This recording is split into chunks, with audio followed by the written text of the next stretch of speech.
Hi, ಇದು ಬಂದು Friday mini vlog. ಮೀಶೋಯಿಂದ ಒಂದು ಪಾರ್ಸೆಲ್ ಬಂದಿತ್ತು. ಅದು ಪಾಪುಗೆ ಅಂತ ಬುಕ್ ಮಾಡಿದ್ದೆ.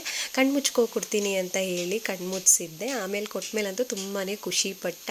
ಮಕ್ಕಳೇ ಹಾಗೆ ಅಲ್ವಾ, ಏನಾದರೂ ಹೊಸದು ಸಿಕ್ಕಿದ್ರೆ ಎಷ್ಟು ಖುಷಿ ಪಡ್ತಾರೆ. ಚಿಕ್ಕದಾಗಲಿ ದೊಡ್ಡದಾಗಲಿ ಅದನ್ನೆಲ್ಲ ನೋಡಲ್ಲ ಅವರು.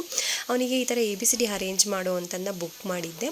ಈ ಥರ ವುಡ್ ಬೋರ್ಡಲ್ಲಿ ABCD ಶೇಪ್ಗಳಿರುತ್ತೆ, ಅದನ್ನು ಹುಡುಕಿ ಅವರು ಇಡಬೇಕು. ಆ ಥರದನ್ನು ಬುಕ್ ಮಾಡಿದ್ದೆ. ಅವನು ಕಲ್ತಂಗೂ ಆಗುತ್ತೆ, ಶೇಪ್ಗಳ ಬಗ್ಗೆನೂ ಗೊತ್ತಾಗುತ್ತೆ ಅಂತೇಳಿ. ಫಸ್ಟ್ ಟೈಮ್ ಅವನಿಗೆ ಗೊತ್ತಾಗಲಿಲ್ಲ, ಹೆಂಗೆಂಗೋ ಇಡ್ತಿದ್ದ.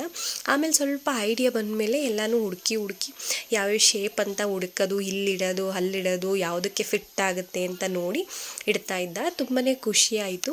ಆಮೇಲೆ ಹೊಸದು ಸಿಕ್ಕಿದ್ರೆ ಮಕ್ಳು ಹಂಗೆ ಅಲ್ವಾ, ಒಂದು ವಾರ ಅದನ್ನು ಬಿಡೋದೇ ಇಲ್ಲ. ಆ ಥರ ಇವನು ಮಲ್ಕೊಳ್ಳೋ ಅಂದ್ರೂ ಮಲ್ಕೊಳ್ದೇನೆ ಒಂದ್ಸರಿ ಜೋಡಿಸಿ ಮಲ್ಕೊಳ್ಳೋಣ ಅಮ್ಮ ಅಂತ ಹೇಳಿ ಜೋಡಿಸ್ತಾ ಇದ್ದ. ತುಂಬಾ ಖುಷಿಯಾಗುತ್ತೆ. ಈ ಥರ ಎಲ್ಲ ಅವರು ಹೊಸದು ಕಲಿತಾಗ ನಮಗೆ ಎಷ್ಟು ಖುಷಿ ಆಗುತ್ತಲ್ವ, ಎಷ್ಟು ಬೇಗ ದೊಡ್ಡವರಾಗ್ತಿದ್ದಾರೆ ಅಂತ ಫೀಲ್ ಆಗುತ್ತೆ. ಈ ಪ್ರಾಡಕ್ಟ್ದೇನಾದರೂ ಲಿಂಕ್ ಬೇಕಂತ ಅಂದರೆ ಈ ರೀಲ್ನ ಲೈಕ್ ಮಾಡಿ, ಲಿಂಕ್ ಅಂತ ಕಮೆಂಟ್ ಮಾಡಿ, ನಾನು ನಿಮಗೆ ಲಿಂಕ್ ಕಳಿಸ್ಕೊಡ್ತೀನಿ. ಈ ಪ್ರಾಡಕ್ಟಿಂದ ಮಕ್ಳನ್ನ ಸ್ವಲ್ಪ ಹೊತ್ತು ಎಂಗೇಜ್ ಮಾಡ್ದಂಗೂ ಇರುತ್ತೆ, ಒಂದು ಸ್ವಲ್ಪ ಹೊಸದೇನಾದರೂ ಕಲ್ತಂಗೂ ಇರುತ್ತೆ. ಇವತ್ತಿನ ಮಿನಿ ವ್ಲಾಗ್ ಇಷ್ಟೇ. Thank you for watching. Bye, take care.